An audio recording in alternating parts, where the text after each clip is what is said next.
he described and couldn't find it. So my uncle said, why don't we just expand the search a little bit and see what we can do? So sure enough, eventually we did find the car right there in the temporary parking lot of a totally different train station about 6 miles away.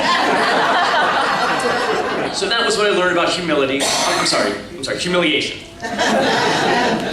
But on the bright side, if you have those types of lapses in memory now, you can just blame it on a senior moment and get away. So that's benefit number 4.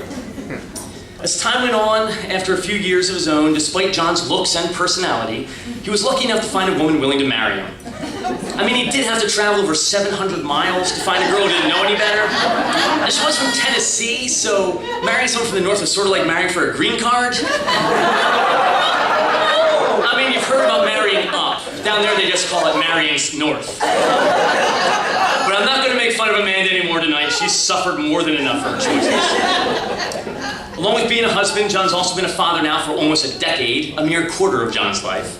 But he's been an old man for much, much longer.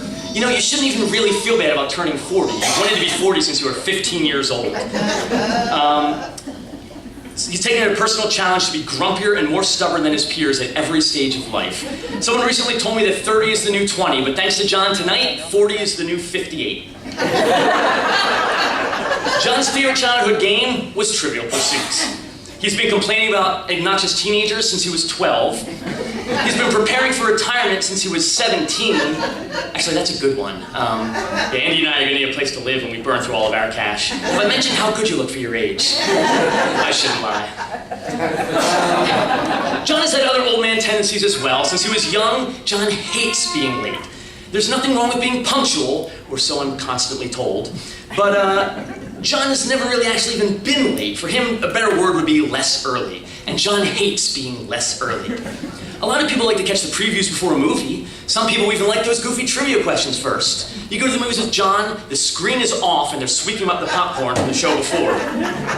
If John says he wants to go to a concert and catch the opening act, he's talking about the guy who unlocks the stadium. If you really want to see John get mad, wait till you're about 5 minutes before your dinner reservation and hang out in the parking lot to tie your shoe.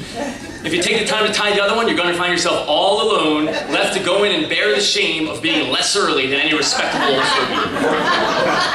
But I guess now that you're going to be dealing with early bird specials and matinees, seating's easier to come by. So there's benefit number 5.